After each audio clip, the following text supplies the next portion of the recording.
Alright, what's going on, guys? Trev back again, here to bring you another video. This one's going to be doing your daily Q&A video for today for The Walking Dead. And this one we're going to start with giving our thoughts on Sonequa Martin-Green, who of course plays Sasha for The Walking Dead television series, being cast in a lead role for Star Trek Discovery.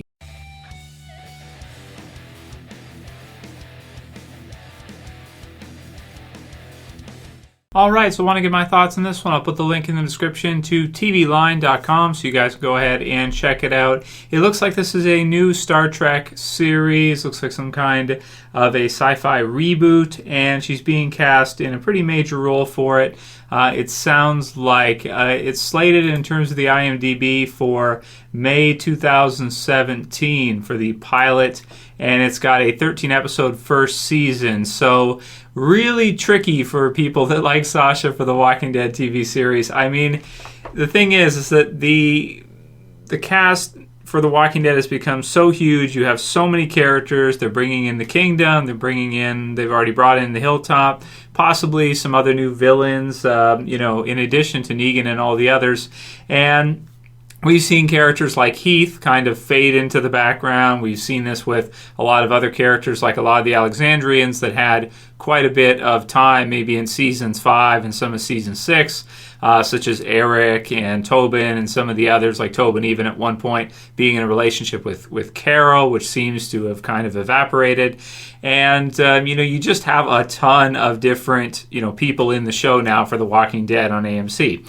That said, do I think that they'd be able to work around it if she was to take on like a lead role in a 13-episode series, something like Star Trek like this, that is going to be a pretty big show, I would imagine, because Star Trek is huge. Obviously, there's diehard Star Trek fans out there. There's probably more diehard Star Trek fans out there than there is Walking Dead, I would say, fans. So another huge series for her. Happy for her that she got cast in this one, but definitely brings into question what do we think is going to happen with Sasha. Now, it can really go two ways. One, she either fades into the background and she doesn't get nearly as much time, or two, they simply find a way to kill her off the series. Really tricky, man. Now, also, Sasha, to make matters worse, she is not a character in the Walking Dead comic book series, so she doesn't really exist in the comics. A lot of us have felt like maybe she could be a replacement for Andrea in the TV series version. We've seen her with her, her ability to shoot, her aim and everything like that. But even recently, we've seen Michonne start to kind of practice, and even though she seems like she's no good in terms of a shot, at least she's practicing, she's doing that kind of thing. So really leaves us with a lot of questions for Sasha for The Walking Dead. I hate to say, I think just because she got cast in another show, she's going to be killed off. But if it's a lead role, if it's like every episode, she's in every single episode, I don't see how you can do both together. I don't see how both could work together. So, it's hard to tell right now because this is the first kind of news that's being released for it. You guys can read around on the web yourselves to get an idea. But from the sounds of it, it's definitely not good for Sasha fans, because really, if she's really busy on another show, 13 episodes a year, then, it's not going to leave her a lot of time to work on or focus on Walking Dead. So she either fades out or she's killed off. So, and also because she doesn't have a comic book, version of her character, really, that goes all the way through, could see her being killed off maybe either second half season 7, could be, I suppose that's possible, or maybe season 8. So definitely, I think she's one to watch.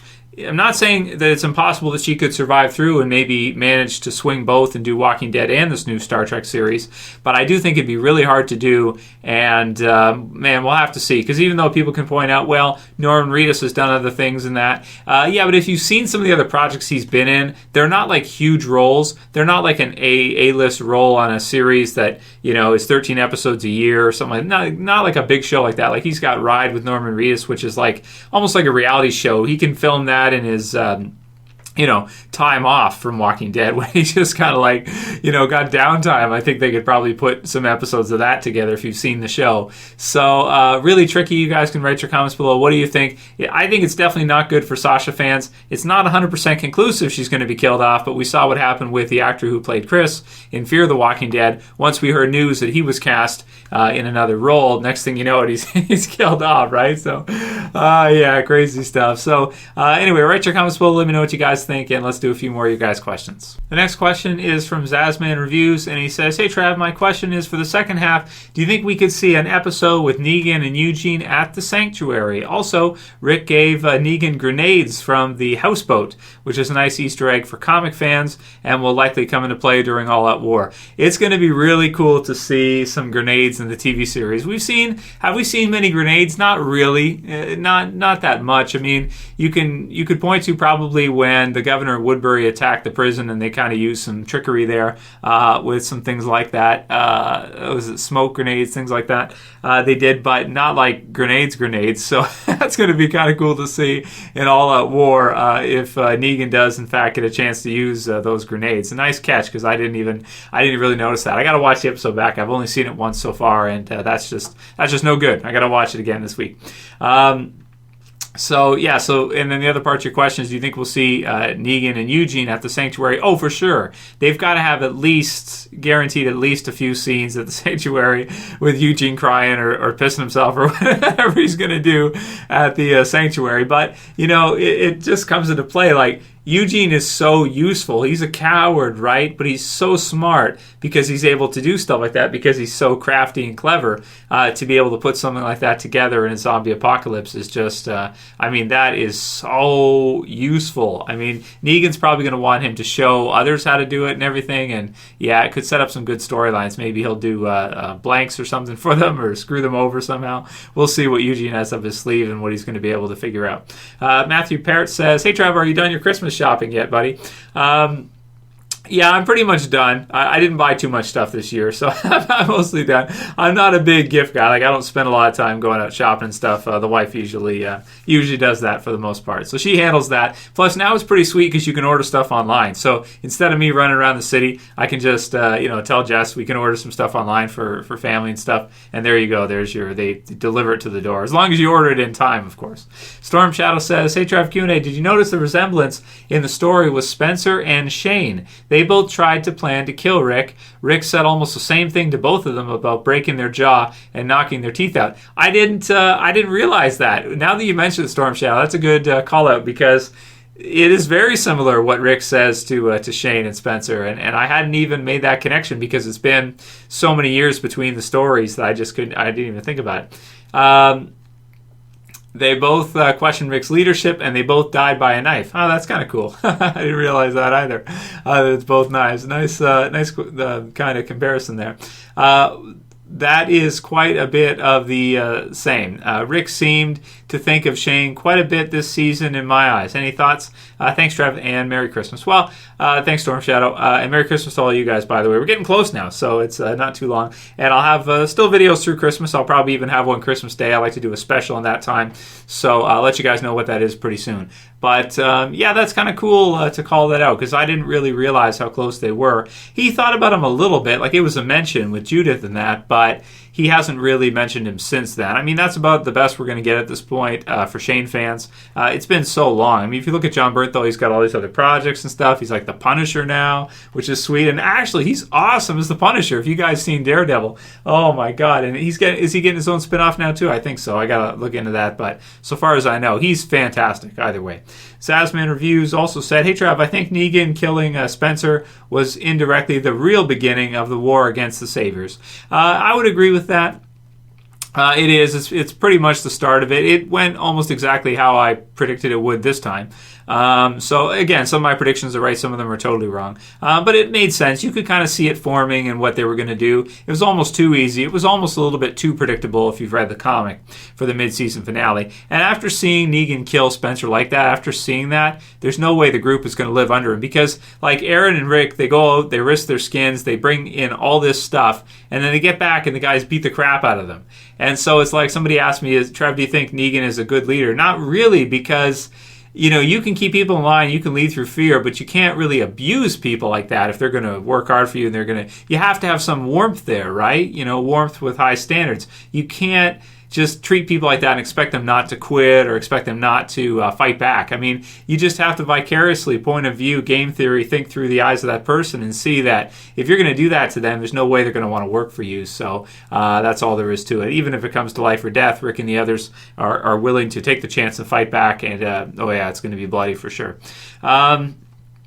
Next one is, did you notice that they skipped out on some of the scenes they showed us in the Comic-Con trailer? So I didn't really notice that. I mean, there's a few little quick ones here and there, but I think some of them actually might still be coming up in the second half of this season, like the Rick car chase and things like that we might still see. Some other stuff that maybe they just filmed so much stuff in so many locations that it got kind of a little bit crazy. Because if you look at the amount of extended episodes in the first half of Season 7, I think they just might have had a little bit of trouble managing everything because they wanted to do so much in so many different locations that maybe it got a little bit too much. So I'm looking forward to the deleted scenes for this season. After in about August, they usually release the DVD Blu-ray for this season, so we can see all the different stuff that they had to take out to see if there are any deleted scenes. Should be cool. Next one's from Shorty. Says, hey Trev, do you think that the show is following too closely to the comics? For me, I don't feel on edge like I used to because it's really easy for people to predict what's going to happen next.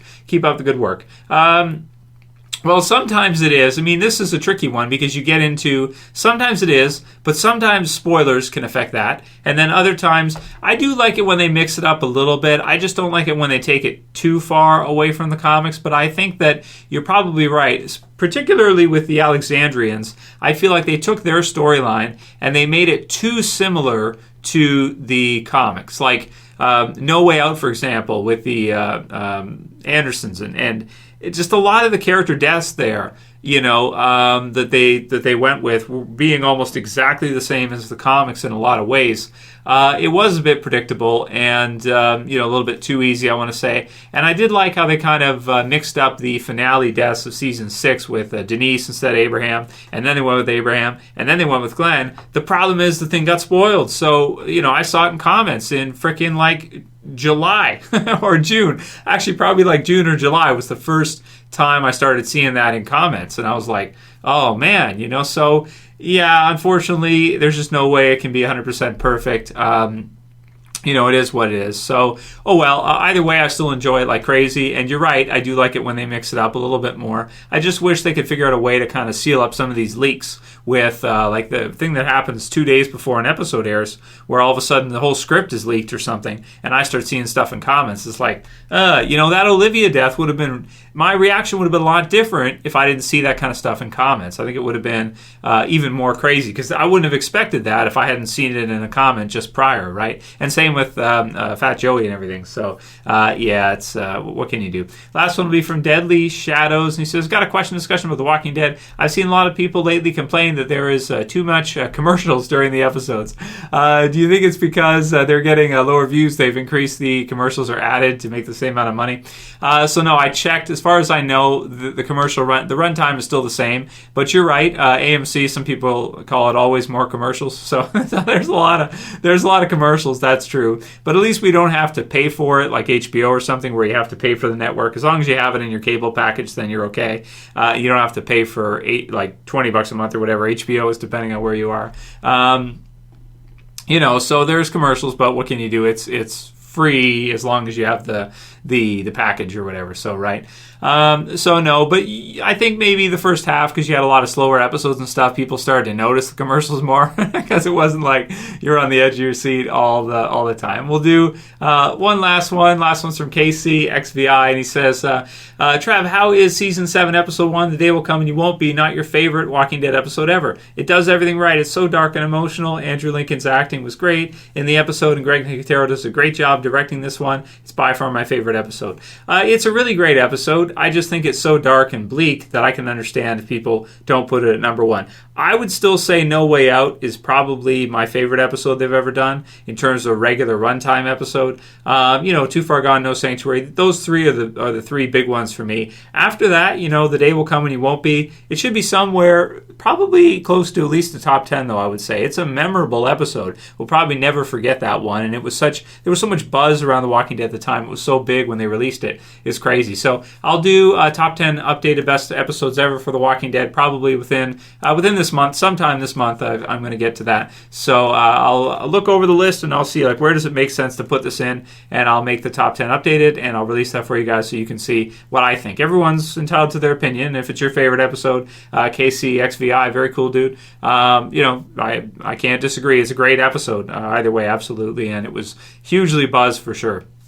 So, you guys can write your comments below. What is your favorite episode of The Walking Dead? And give your thoughts on the Sasha situation. If you like this video, please thumb it up below. You can also share. You can favorite. If you're new and you want to subscribe, bottom left to subscribe. That's it for this video, guys. See you again tomorrow. It's Trev, and I'm saying peace. Later, guys. See ya.